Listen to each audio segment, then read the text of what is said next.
Elles ont 15 jours à compter de ce mardi 4 juillet 2023 pour battre campagne.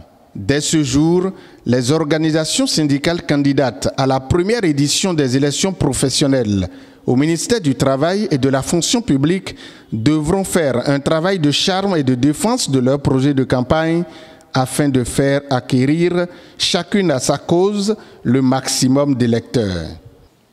En nous assignant cette mission, Madame le ministre, vous nous avez instruit à l'effet d'établir le chronogramme de déroulement du processus électoral, de produire des communiqués à titre d'information des parties prenantes, de recevoir et d'établir les dossiers de candidature des différentes organisations syndicales de base au niveau du ministère, de procéder à la validation des candidatures du bulletin de vote et de rendre disponible la liste électorale, d'organiser et de superviser la campagne électorale, d'identifier les bureaux de vote, d'assurer l'organisation matérielle des élections professionnelles sectorielles au sein du ministère, de proclamer les résultats des élections professionnelles sectorielles au MTFP et de faire entériner par votre autorité les résultats qui seront issus des urnes.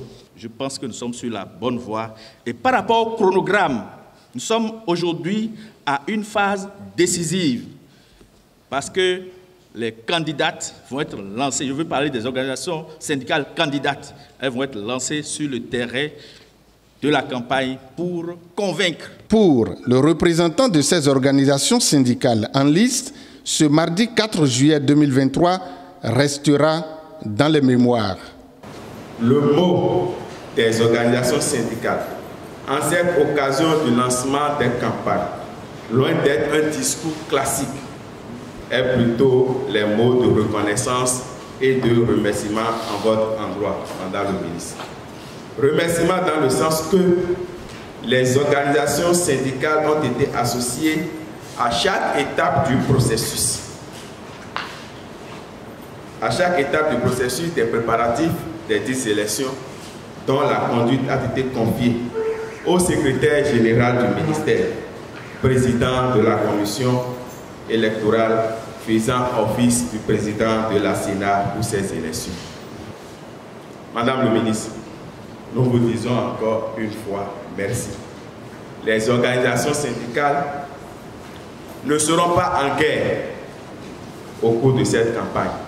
Ce sera des campagnes où nous allons défendre nos programmes d'action dans le but d'accompagner le personnel, dans le but d'accompagner le cabinet pour les objectifs, pour le bien-être du personnel et de tous.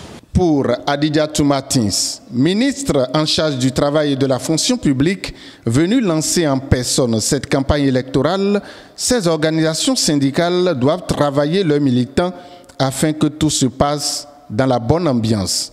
Par ailleurs, conformément aux dispositions du décret numéro 2019-457 du 16 octobre 2019 portant attribution, composition et mode de fonctionnement des commissions administratives paritaires, il est mis en place auprès de chaque ministre une commission administrative paritaire comprenant les représentants de l'administration et du personnel pour un mandat de 3 ans renouvelable.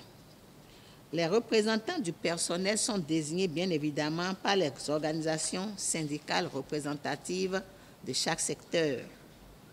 La mise en place de cette disposition requiert l'organisation des élections professionnelles au niveau sectoriel, tel que le stipule l'alinéa 1er de l'article 5 du décret numéro 2020-458 du 23 septembre 2020 portant différentes formes d'organisations syndicales de travailleurs et critères de leur représentativité en République du Bénin. Je vous invite à œuvrer pour une campagne électorale saine, pacifique et loyale qui respecte les dispositions légales et réglementaires en vigueur. Eu égard à ce qui précède, j'exhorte les uns et les autres à résister au discours vecteur de division éventuelle et d'intolérance, car notre environnement est dominé aujourd'hui par l'utilisation parfois malsaine des réseaux sociaux, source d'intoxication et de désinformation. Je vous exhorte donc tous à faire preuve de fair play. J'exhorte par la même occasion la Commission électorale à jouer au mieux sa partition afin que le processus électoral soit une réussite totale. C'est sur ces mots d'encouragement et d'exhortation que je déclare ouverte ce mardi 4 juillet 2023 la campagne électorale pour l'élection professionnelle au ministère du Travail et de la Fonction publique à partir de minuit. Elle devra s'achever le mardi 18 juillet 2023 à minuit. 4 candidatures d'organisations syndicales au total pour permettre aux électeurs de savoir quel choix opérer. Il a été présenté aux travailleurs du ministère du Travail et de la Fonction publique les listes en lice avec le spécimen de chaque organisation syndicale en course. Et vous voyez les candidats en lice alliés. C'est tellement clair